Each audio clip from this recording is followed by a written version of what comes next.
Hello, everyone. Welcome to TD Board Gamers. My name is Dave, And I'm Dirk. and today we're going to take a look at the third villain of the Agents of S.H.I.E.L.D. campaign, M.O.D.O.K.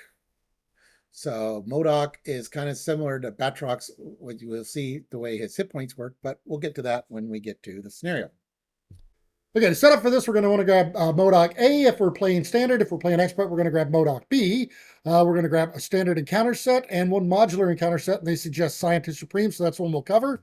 But if you want to see the different, some of the different options for the standard sets, we've got another video for that. It covers all the ones that come with the game and the different expansions, as well as the ones that come that you can get with the Con of Heroes stuff. But that's a different video. And then for setup here, we're going to create the holding cell deck. There's instructions for that in the rule book. We're going to put one random adaptoid environment into play. And if we're playing expert mode, we're going to do two of them instead. And then we're going to have each player search the encounter deck for a copy of the adaptoid and reveal it. All right. Then side 1B starts with 1 threat per player, add 1 threat per player per turn, upgrading adaptoids, 7 threat per player threshold, force interrupt. When this stage would be completed, put one random set-aside adaptoid environment into play. There's 4 total instead. And then if there are no set-aside adaptoid environments, the players lose the game.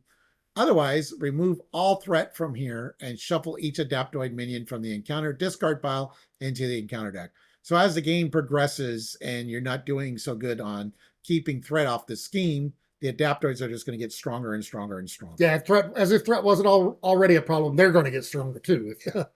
Okay, so the holding cell, there's 4 double-sided cards. All right, so the first one we've got here is the holding cell environment. It enters play with, or all of these will do this. They'll interplay with 2 lock counters per player on them. And as a forced interrupt, whenever the last lock counter is removed from here, you're going to flip this over.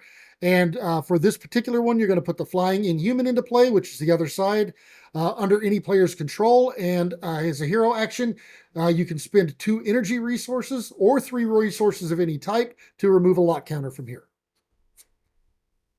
Okay. And then we get the flying inhuman, 2 thwart, 1 attack, 5 hit points. Aerial inhuman rescue does not count against your ally limit.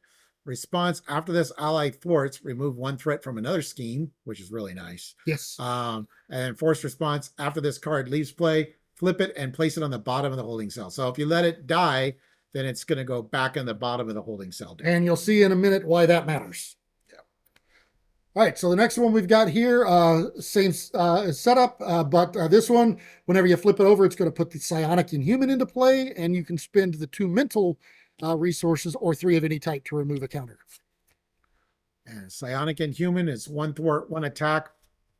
Again, doesn't count against your ally limit, but after he thwarts, you get to remove 1 lock counter from the holding cell, which is really nice. Force response after this card leaves play, flip it and put it in the bottom. Yeah, and they all have that same force. Yeah, they all have the forced response at the end. Yeah. All right, so this holding cell will bring out Sarah Garza, and you can spend a wild resource or 3 of any type to remove the counter. This is who we're trying to rescue from the beginning of the campaign. Yes. So Sarah Garza is 2 thwart, 2 attack, 5 hit points, inhuman, rescued shield. She gains overkill at ranged, and after she leaves play, of course, that part's the same. Okay, and then the last one we got here is the strong inhuman.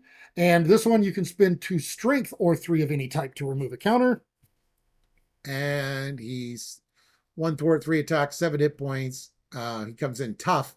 And again, after he leaves play, that's bad. All right, and then these are the upgrades that the adaptoids can get. All right, so the first one we've got here, and these are all permanent environments. But this one, each adaptoid gets +1 scheme, gains insight 1, and gains the aerial trait. All right. And then psionic upgrade gives them villainous and the psionic trait. The Sarah Garza upgrade gives them elite, and they get +1 attack, and their attacks gain overkill and ranged. And then the strong gives them +1 attack and gains tough and brute. Yeah, that's my least favorite one, I think, because of the toughness. All right, so then we've got 4 adaptoids here. Okay, so these 4 copies of the adaptoid, they all have 5 hit points. They scheme for 1, they attack for 1. You will check the environments that are in play to see what else applies to their stats. But whenever they're defeated, you're going to remove 1 all-purpose counter from an environment. And then if this one comes out as a boost after the activation, you're going to shuffle it back into the encounter deck. Yeah. So they can get all sorts of fun things, like overkill and tough and, villainous and all that stuff. So, and then every time you add another upgrade, you shuffle them back into the deck. So, yeah, just when you thought it was safe to get rid of them, they come back even stronger. I think I'm going to need to get you a dictionary so you learn the meaning of fun. It's exciting. All right. Then M.O.D.O.K. All right, so M.O.D.O.K, side A here is he is an aerial cyborg psionic. He's got a scheme of 2, an attack of 1. He has retaliate 1 and has a force response whenever he would be defeated. If there's a holding cell in play, you're going to remove 2 lock counters from it and reset his hit points back to 10. And otherwise, the players are going to win the game. So if you've gotten rid of all of the holding cells and defeat him at the same time, then you win the game there. But again, if those enemies, if those rescued Inhumans are defeated, they go back to the holding cell, so it just takes that much longer. Right. And he does, of course, have 10 hit points. Right. So he's like Batrox, where defeating him is not going to solve the problem. We need to flip him. Oh yeah, that's right. So the expert side, once Dirk can handle it, the card. I'm not an expert, apparently. Apparently not. The side B is 3 scheme, 1 attack, retaliate 2, steady. Now he seems similar to the original M.O.D.O.K we had. He's getting there. Forced interrupt. When M.O.D.O.K would be defeated, if a holding cell is in play, you remove 2 lock counters. That part's the same. And you reset his hit points back to 14. And then otherwise you win the game once you've freed all the Inhumans. Yeah, so he schemes for a little bit more and he's got more hit points and a bigger retaliate. So not only is he similar to Batrox when it comes for the hit point and game, he's very similar to Hela with the hit point game and a bunch of attachments that you can only get rid of by getting rid of his hit points. Yeah, so that's most of these will have this force response.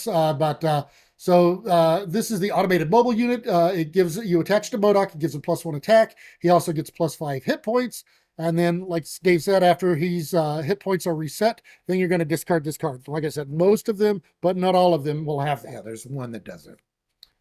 All right, then we got the focusing crystal, +1 scheme, +1 attack, attached to M.O.D.O.K. And after his hit points are reset, you discard a card. It's got an acceleration token. Okay. Then we've got the nanobots. So this one, after M.O.D.O.K activates, you're going to heal 1 damage from him. And then after his reset, you'll discard it. All right. This is the one that that functions a little differently that Dirk alluded to. This is a psionic force field attached to M.O.D.O.K. Attach enemy gain stalwart, force interrupt. When the attached enemy would take any amount of damage, place it here instead. Then if there's 5 or more damage, you discard. So it's similar to like Rhino's armored suit, that kind of stuff. Boost, attach this card to the activating enemy. So it could actually go to someone besides M.O.D.O.K. Yes. If you have a villain as Adaptoid or something. Yes. All right, so now we're back to the ones that will go away. So this is the psionic machetes. It gives M.O.D.O.K +1 attack. He also gains piercing, and after his hit points are reset, you'll discard this one again. But as an activation, if the activation is an attack, that's what I meant. Yes, the attack will gain piercing. All right. Took me a minute. I got reverse engineering. Unfortunately, it doesn't work for Dirk. +X scheme, +X attack, attached to M.O.D.O.K. X is equal to the printed cost of the card tucked here. When revealed, tuck an upgrade you control under here. Ooh. So like the Iliad, for example. Oh no, that's not an upgrade. Tuck like one of those conditionings, so you lose 3 hit points in your buff. Oh. Tuck an upgrade you control under here. Otherwise, tuck the top card of your deck under here. Force response. After M.O.D.O.K's hit points are reset, discard this card. Right. Then we've got 2 copies of the AIM Jailer. So this is an AIM minion with 4 hit points. They scheme for 0, attack for 2, but they do have guard. And whenever they're revealed, the AIM Jailer attacks the rescued ally with the fewest remaining hit points, trying to put him back in the holding cell. Otherwise, you're going to place 1 lock counter on the holding cell. So you're going to try to keep him locked up instead. All right. Then we got a hostage situation. It's a side scheme with 3 threat per player. M.O.D.O.K cannot take damage. Attach 1 rescued ally face up here. Attached ally is under no player's control, but it's still considered in play. It still can be targeted. When defeated, the defeating player takes control of the attached ally. So this is a way to pass the ally to someone else. Like, I rescued him. I don't want him. All right, well, let him get captured, and then Dirk, you can rescue him. Yeah. All right, then we've got the psionic enhancement. So this side scheme has 3 threat. It comes in with hinder 1 per player. It has an amplify icon on it, and if it comes out as a boost, you're going to give the activating enemy an additional boost card. All right, then we have it's alive! It's alive! When revealed, each player searches the encounter deck and discard pile for an Adaptoid minion and reveal it. Shuffle. Deal each player who did not engage a minion this way a face-down encounter card. Then we've got 2 copies of the Psionic Blast Treachery here. So if this is revealed when you're an alter ego, you're confused and M.O.D.O.K schemes. If you're in hero form, then you're going to take X indirect damage, where X is equal to M.O.D.O.K scheme. Which, remember, with the one attachment, with the where is that one? Yeah, with that attachment, that could actually turn out being fairly large. But you're going to take indirect damage equal to that, and then you're going to confuse each character that took damage this way. So if you spread it out, everybody's going to get confused. All right, and then there's the suggested module is Scientist Supreme. So we have the Scientist Supreme. He's aim, genius, victory -1, comes in with 6 hit points. Villainous, vulnerable. So you would discard the character if it's stunned or confused. And it would not go in the victory display. Otherwise, Scientist Supreme's attacks gain piercing and range. Okay, then we've got Monica Rappaccini. She is an aim genius with 5 hit points. She schemes for 3. She attacks for 1. She also has victory -1. She's also vulnerable. But while the Scientist Supreme is in the victory display, she's going to get villainous as well, because she doesn't like it whenever he's locked up. Okay. Then we got diplomatic immunity. So the story on this is that we went to the sovereign nation of AIM Island, which, I don't know why a villain group having their own island would be recognized by the UN, but okay.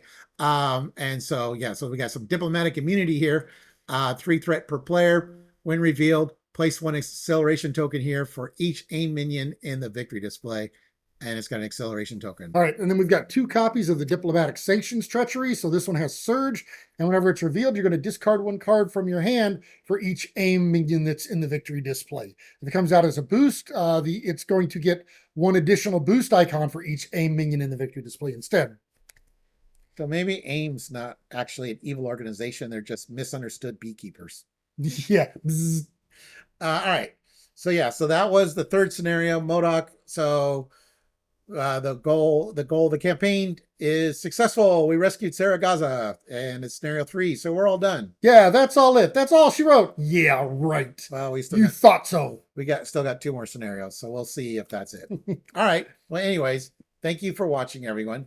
Please like and subscribe. And if you want to see more content by us, go ahead and hit that notification bell down there, and you'll get alerts whenever we post new videos. All right, see you.